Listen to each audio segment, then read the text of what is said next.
There was a documentary that came out back in 2020. Many of you probably saw it. It was called The Last Dance. And The Last Dance chronicled and told about the Chicago Bulls dynasty in the 1990s, particularly Michael Jordan. And it was during COVID, and so because nothing else was on, everyone tuned in to watch it. I remember at one point, and I remember flipping to the channels one day, it got to the point where the Philadelphia Phillies announcers were actually doing a play-by-play of an MLB 2K video game. Strange times we were living in, strange times. But the documentary was one that was a landmark kind of documentary because that dynasty really defined sports in the 90s, and it really helped shape American culture and pop culture during that time, because Michael Jordan was the most recognizable athlete, if not the most recognizable person in the world during that time, and even to today he still is. But you would hear fellow players, news people from the media, coaches talk about Michael Jordan in the documentary like they were so in awe of him, like they couldn't believe that he was human, like they thought that he was some kind of, actually like some alien being, because he was so competitive. In fact, Larry Bird, another famous player, well-known legend of the Boston Celtics, once described Michael Jordan as God in sneakers. And it was just something like that, right?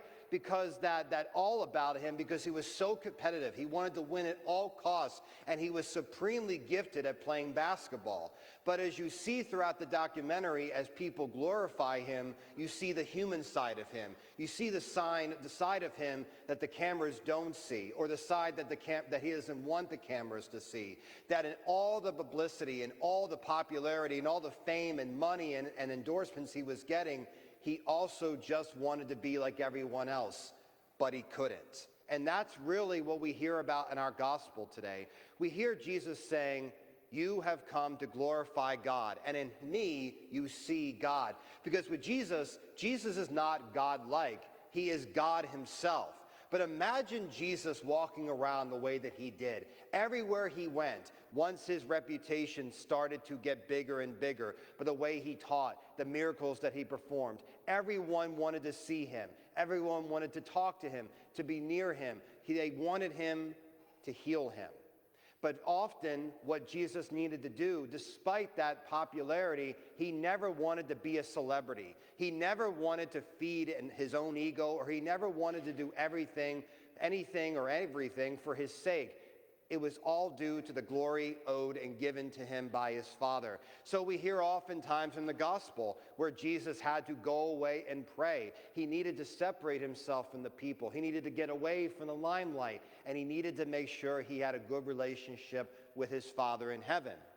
So with us, we hear about athletes, we hear about these celebrities, we hear about these people that we really start to like, and actually we fall in love with, because especially if it's something that they've done or said, we read about them, we read about their lives, we read about everything that they've done, and then we start to want to be like them. We want to buy their merchandise, buy their jerseys, buy their uniforms, buy their music. You know, we want to listen to their music on either Apple or Spotify. We want to make it so we feel like we're like them, whether we realize it or not. And then if we find out that an athlete or a celebrity is a Christian or professes their faith in God, it's like, right? It's like we can't believe it. Like there's no way that someone could profess faith in God. It's almost like shocking that someone that has everything that the world could offer actually believes in God and makes God the center of their lives. But this is what's true about the way that we really glorify these celebrities, the people that we see that are looked upon or is perceived as above us. But at the end of the day, they're human beings just like you and I. They go through the same things you and I do. It's just not as prevalent. But here's the thing, though. The cameras are always on them. They can never get a moment of peace. Imagine like you're going to the supermarket. Imagine you're going down to Giant, and there's camera crews, or there's people waiting for you to take their picture when you're going into Giant. That's what life is like for the people who have the celebrity status, who live their life basically being glorified by other people. And the thing about that is that when we really look at our lives and we see how the way that we choose to live and the way we want to live, Jesus should be the one that we model our lives off of. He should be the one that we have the crucifix hung up in our home, the picture of him in our home, the famous or the well-known pictures, the famous pictures of Jesus, of that of the Sacred Heart or of the Divine Mercy of him, of Jesus, the pictures that portray his love for us, that we can be in awe of the fact that we have a God, the God of the universe, the God of all the living and the dead, who knows us, loves us, and wants to be with us. The same God who created the universe 2,000 years ago and has seen literally everything that there is to see, has known everyone that has ever existed because everyone has been made in his image. He knows you personally. And, going back to the documentary, that was kind of Michael Jordan's catchphrase in The Last Dance. When someone won an award that he thought he should have won, or someone thought a player was greater than him, his catchphrase was, "And I took that personally." And that was something that was always throughout the documentary, where he would make up stories, or he would make up disagreements, or he would make up, literally it was crazy to watch. He would literally make up arguments that he would have with this person that he never had an argument with, just to fuel the fire within him to win and to be competitive. And the thing about it is that as it got to be more the fuel to the fire, he started to isolate himself. He started, even though he was so supremely gifted, it started to be where he just really didn't know anybody. He really didn't have any friends in the league, in the NBA. And with Jesus, we realized that after all the times that people attacked him, people that would go at him and criticize him for everything that he said, he chose instead to take it as a personal message from his Father to go to the people that had been cut off by the same people that were attacking him and criticizing him. Why do you eat in the houses of tax collectors and sinners? Why do you do this? Why do you do that? Why do you say this? Why do you do this? It's Jesus saying to them, I look at these people, the people that you have cut off, as children of my Father. You have abandoned these people. You have cut them away. You have made it so that you made it feel like that they're less than human. But I embrace them.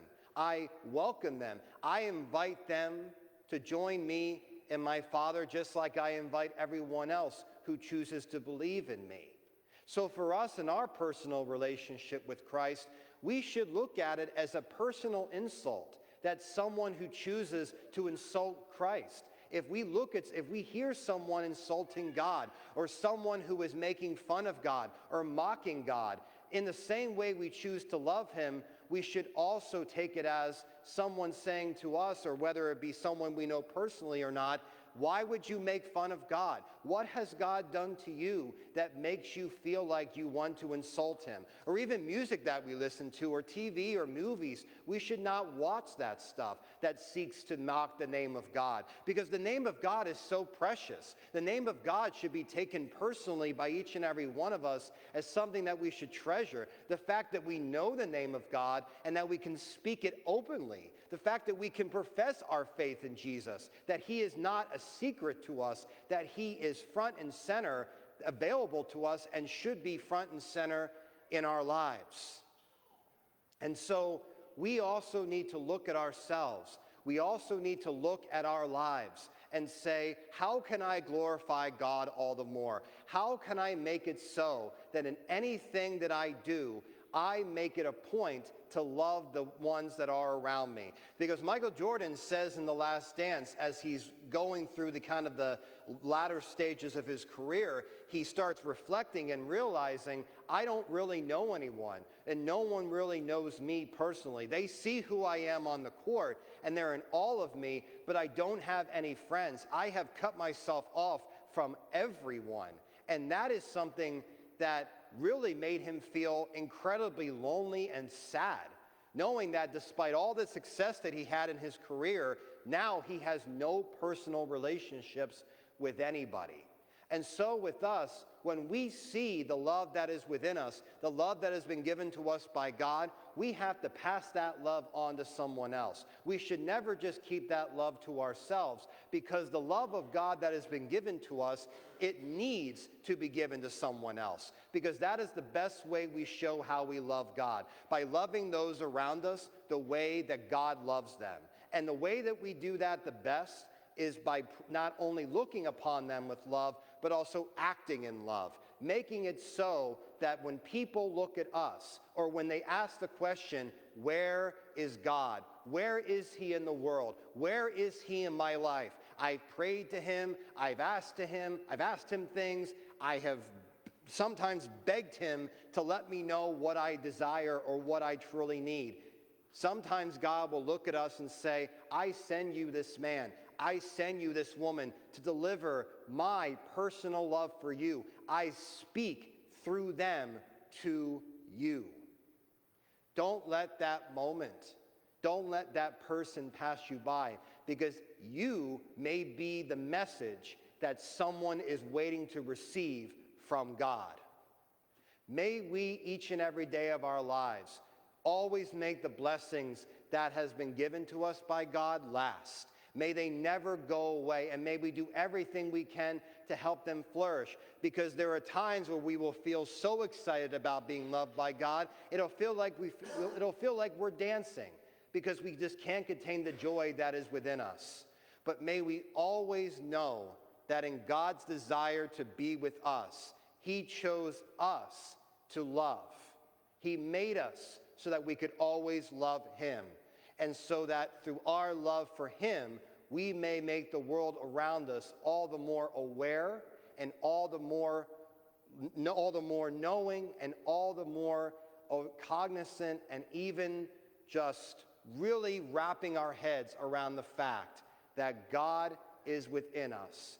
God is in the world, and God truly wants us to know just how much he loves us. Praise be Jesus Christ, now and forever.